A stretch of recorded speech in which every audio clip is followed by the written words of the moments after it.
Hello aspirants, welcome to Agrivision for you. तो आज की इस वीडियो में हम बात करने वाले हैं जो रीसेंट नोटिफिकेशन आया है रिक्रूटमेंट का क्वालिटी काउंसिल ऑफ इंडिया के थ्रू। तो क्वालिटी काउंसिल ऑफ इंडिया ने एक रीसेंट नोटिफिकेशन दिया है रिक्रूटमेंट के लिए for the post of examiners of patents and design. ये पोस्ट का नाम है और इसका जो पे स्केल है वो भी बहुत ज्यादा अच्छा है। तो इस एग्जाम के बारे में और इस रिक्रूटमेंट प्रोसेस के बारे में डिटेल में जानने के लिए इस वीडियो को एंड तक देखिएगा। तो आइए देखते हैं इस रीसेंट नोटिफिकेशन में क्या कहा गया है। तो ये जो रिक्रूटमेंट नोटिफिकेशन है ये है for the post of examiners of patents and design group A. तो अगर हम बात करें आपको इस पोस्ट के लिए अप्लाई कैसे करना है तो आप इस वेबसाइट www.qcin जो कि क्वालिटी काउंसिल ऑफ इंडिया की ऑफिशियल वेबसाइट है www.qcin.org पर आप लॉग इन कर सकते हैं और वहीं से आप रजिस्टर कर सकते हैं। एग्जामिनेशन फीस की अगर हम बात करें तो एग्जाम फीस होगी ₹1000 for the candidates who are belonging to general and OBC category. मतलब है कि जनरल और ओबीसी कैटेगरी के एप्लीकेंट्स के लिए एप्लीकेशन फीस होगी ₹1000 and SC ST PWD differently abled category women applicants के लिए एप्लीकेशन फीस होगी ₹500। एप्लीकेशन फीस बहुत ज़्यादा नहीं है, आप इसको ज़रूर से भरिएगा, ये बहुत अच्छी अपॉर्च्युनिटी है, सारे ही ग्रेजुएट्स के लिए और पोस्ट ग्रेजुएट स्टूडेंट्स के लिए। जैसे कि मैंने बताया पोस्ट का नाम है examiners of patents and design. इसका जो पे स्केल रहेगा वो लेवल 10 का रहेगा, मतलब इसकी पे मैट्रिक्स रहेगी ₹56,100 से लेकर 1,77,500 तक। इस रेंज के बीच में आपको सैलरी मिलेगी। अब जो इम्पोर्टेंट डेट्स आपको ध्यान रखनी है वो है एप्लीकेशन आपका स्टार्ट होगा 14th ऑफ जुलाई से और एंड होगा यानी कि लास्ट डेट है 4th ऑफ अगस्त को। तो आप जल्द से जल्द जैसे ही एप्लीकेशन शुरू होता है आप इस फॉर्म को फिल कर दीजिएगा। एडमिट कार्ड इशू होगा 14th ऑफ अगस्त को। प्रिलिमिनरी एग्जामिनेशन की यहाँ पर बात की गई है तो आगे हम देखेंगे इस एग्जाम को देने के लिए 3 राउंड्स होंगे बेसिकली। पहला होगा preliminary examination, the second one is mains examination, उसके बाद होगा इंटरव्यू। इन इम्पोर्टेंट डेट्स को आप सभी ध्यान से देख लीजिए और एप्लीकेशन जैसे ही स्टार्ट होते हैं आप तुरंत ही फिल कर दीजिएगा।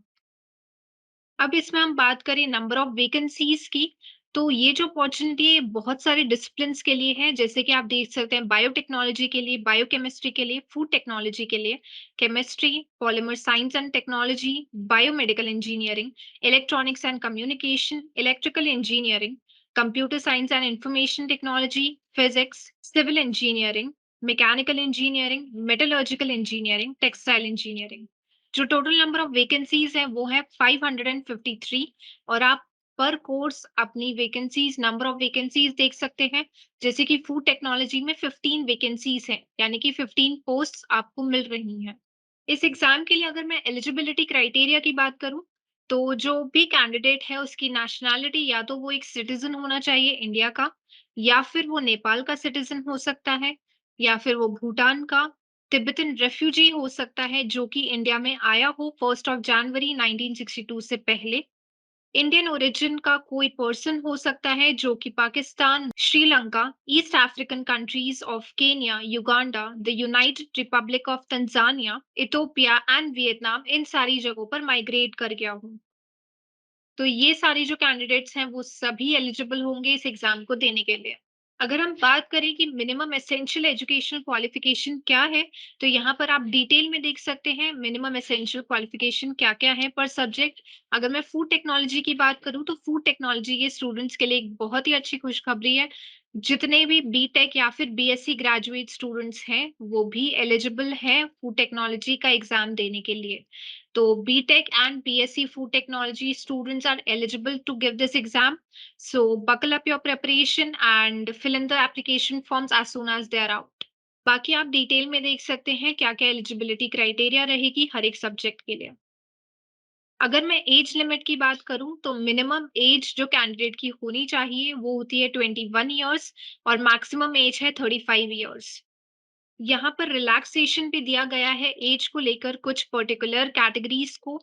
जैसे कि 5 साल तक का रिलैक्सेशन मिला है एसटी और एससी कैंडिडेट्स के लिए। मैक्सिमम 3 साल का जो रिलैक्सेशन मिला है, वो ओबीसी क्लासेस के लिए या ओबीसी कैटेगरी के लिए मिला है।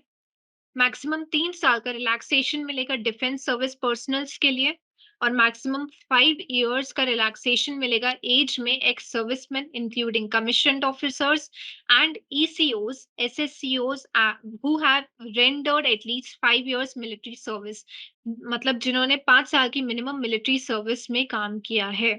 5 साल तक का एज रिलैक्सेशन मिलेगा ECOs, SSCOs who have completed an initial period of assignment of 5 years military service। तो जिन्होंने इनिशियल पीरियड में जो असाइनमेंट मिला था मिलिट्री सर्विस में वो उन्होंने कंप्लीट किया, उन लोगों को 5 साल तक का रिलैक्सेशन मिलेगा। 10 साल तक का रिलैक्सेशन मिलेगा पर्सन्स विद बेंचमार्क डिसेबिलिटी यानी पीडब्ल्यूबीडी कैटेगरी के स्टूडेंट्स के लिए, जिनको या तो लोकोमोटरी डिसेबिलिटी हो, चलने में दिक्कत हो, विच में include dwarfism, acid attack victims and muscular dystrophy, blindness हो या फिर लो विजन हो, हार्ड ऑफ हियरिंग हो, सुनने में परेशानी हो, या तो मल्टीपल डिसेबिलिटीज हो, उसकी वजह से उनको 10 साल तक का मैक्सिमम एज रिलैक्सेशन मिलेगा। अब मैं अगर एग्जामिनेशन पैटर्न की बात करूँ, तो जैसे मैंने पहले बोला था, ये एग्ज़ाम 3 फेजेज़ में कंडक्ट कराया जाएगा। सबसे पहला है प्रिलिमिनरी एग्जामिनेशन। ये एग्जामिनेशन एक बेसिक स्क्रीनिंग टेस्ट है, जो कि ऑनलाइन मोड में कंडक्ट किया जाएगा।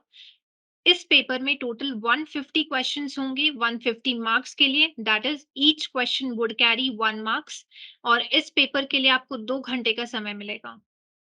मल्टीपल चॉइस क्वेश्चंस पूछे जाएंगे और इसका सिलेबस रहेगा जनरल इंग्लिश जिससे कि 15 मार्क्स के क्वेश्चंस आएंगे, क्रिएटिव एप्टीट्यूड जिससे कि 30 मार्क्स के क्वेश्चंस आएंगे again, general knowledge and current affairs से 30 मार्क्स के क्वेश्चंस आएंगे, जनरल साइंस से 30 मार्क्स के क्वेश्चंस आएंगे and IP legislation in India WIPO, that is world intellectual property organization and related treaty से 15 मार्क्स के क्वेश्चंस आएंगे। ये पॉइंट यहाँ पर नोट करने के लिए है कि the number of candidates to be admitted to the mains examination on the basis of results of preliminary examination may be to about 20 times of the total approximate number of vacancies to be filled through this recruitment process। इसका मतलब ये है कि अगर मान लो total vacancies 100 है, तो the number of candidates जो कि क्वालिफाई करेंगे प्रिलिमिनरी एग्जामिनेशन से मेंस एग्जामिनेशन देने के लिए, वो होंगे approximately 20 times of the vacancies, मतलब 2000 बच्चे, 2000 कैंडिडेट्स एलिजिबल रहेंगे या फिर क्वालिफाई करेंगे मेंस एग्जाम देने के लिए। और जो मिनिमम क्वालिफाइंग मार्क्स रहेंगे प्रिलिमिनरी एग्जामिनेशन, वो अनरिजर्व्ड कैटेगरी के लिए होंगे 30%, ओबीसी ईडब्ल्यूएस के लिए होंगे 25% एंड अदर्स के लिए होंगे 20%। तो इतना मिनिमम क्वालिफाइंग मार्क्स होंगे पर कैटेगरी। मेंस एग्जामिनेशन जो होगा वो कंडक्ट कराया जाएगा ऑफलाइन मोड में ही। बेसिकली जो मेंस एग्जाम होगा उसमें 2 पेपर्स होंगे। पेपर 1 ओएमआर बेस्ड होगा जिसमें कि आपसे मल्टीपल चॉइस क्वेश्चंस पूछे जाएंगे। पेपर 2 उसमें आपको डिस्क्रिप्टिव आंसर्स लिखने होंगे। पेपर 1 को खत्म करने के लिए आपको 2 घंटे का समय मिलेगा। मैक्सिमम 100 क्वेश्चंस होंगे फॉर 100 मार्क्स, मतलब each question would carry 1 mark. Paper 1 का सिलेबस होगा general knowledge and current affairs 20 mark के लिए, जनरल एप्टीट्यूड 20 मार्क्स के लिए, एलिमेंट्री मैथमेटिक्स 20 मार्क्स के लिए, इंग्लिश लैंग्वेज प्रोफिशिएंसी 20 मार्क्स के लिए and knowledge related to intellectual property rights that is IPRs 20 marks के लिए। अब अगर हम बात करें पेपर 2 के लिए, तो पेपर 2 में हम टेक्निकल या फिर साइंटिफिक डिसिप्लिन में आपकी नॉलेज को जज किया जाएगा। पेपर 2 के लिए आपको 3 घंटे का समय मिलेगा and total 300 marks would be given. Descriptive type of questions होंगे, मतलब आपको आंसर्स खुद लिखने पड़ेंगे। मेंस का एग्जाम के जो पेपर 1 और पेपर 2 है, दोनों ही बहुत ज़्यादा वेटेज रखेंगे final list of qualified candidates निकालने के लिए। 80% वेटेज दिया जाएगा पेपर 1 एंड पेपर 2 को in the final list of qualified candidates. ये पॉइंट ध्यान में रखने की ज़रूरत है कि अगर कैंडिडेट की हैंडराइटिंग लेजिबल नहीं है, तो अगर उसने आंसर सही भी लिखा है, तो भी वो इनकरेक्ट माना जाएगा। यहाँ पर जो number of candidates to be eligible for interview may be about 5 times the total approximate number of vacancies to be filled through this recruitment process. इस लाइन का यहाँ पर मतलब है कि अगर हमारे पास टोटल वेकेंसीज 100 हैं, तो करीब 500 लोग क्वालिफाई करेंगे इंटरव्यू के लिए। मेंस एग्जामिनेशन के बाद अब आता है इंटरव्यू राउंड जो कि 100 मार्क्स का होगा and the candidates would be tested on the topics that were given in preliminary and mains examination. मतलब प्रिलिमिनरी और मेंस एग्जामिनेशन में जो आपका सिलेबस था उसी सिलेबस को कवर करते हुए आपका इंटरव्यू लिया जाएगा।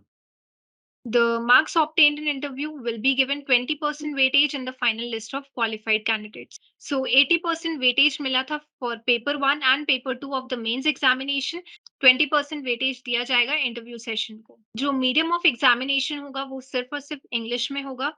यहाँ पर आप डिटेल्ड सिलेबस देख सकते हैं पर सब्जेक्ट, जैसे बायोटेक्नोलॉजी में डिफरेंट टॉपिक्स पूछे जाएंगे, वैसे ही हर एक टॉपिक के लिए, हर एक कोर्स के लिए, बायोकेमिस्ट्री, फूड टेक्नोलॉजी, सबके लिए यहाँ पर डिटेल्ड सिलेबस ऑलरेडी मेंशन्ड है। तो ये था बेसिक नोटिफिकेशन जो कि रिक्रूटमेंट का निकाला गया है QCI, that is quality council of India के द्वारा। एंड ये जो एग्जामिनेशन है ये हर साल कंडक्ट नहीं कराया जाता।